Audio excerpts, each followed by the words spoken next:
In particular, our Canada, Japan, UK and China businesses account for a significant portion of the net revenue and earnings, the Americans mean by profits, of our international operations. In the report and accounts, it clearly states that the UK is profitable and important.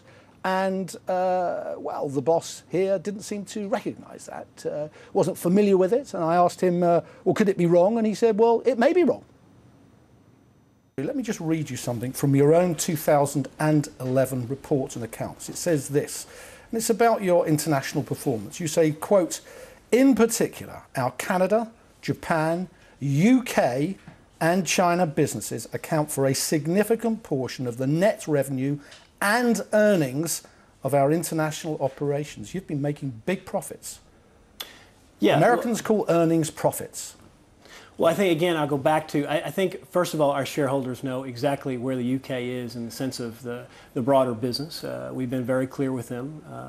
I think the other thing is, again, what about that? You're saying that the UK accounted for a very significant portion of net revenue and profits.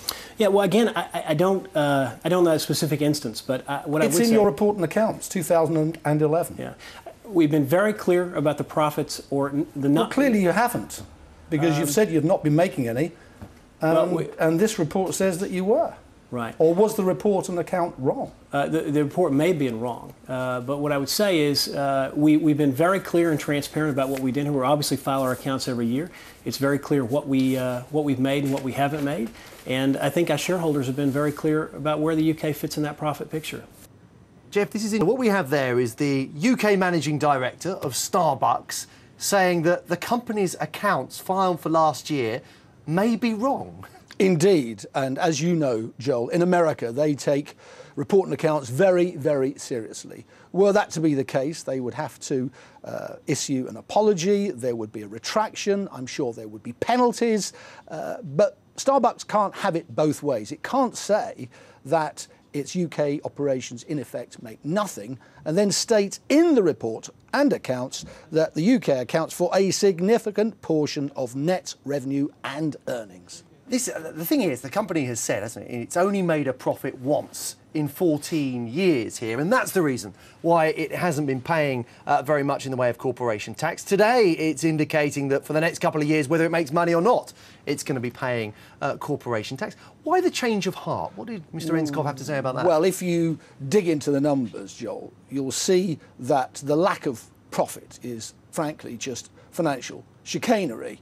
There were licensing agreements, there were transfer pricing agreements, complex terms, but in effect, they enabled Starbucks to hide real profits. I did ask the boss, why have they suddenly got old-time religion and seen the light?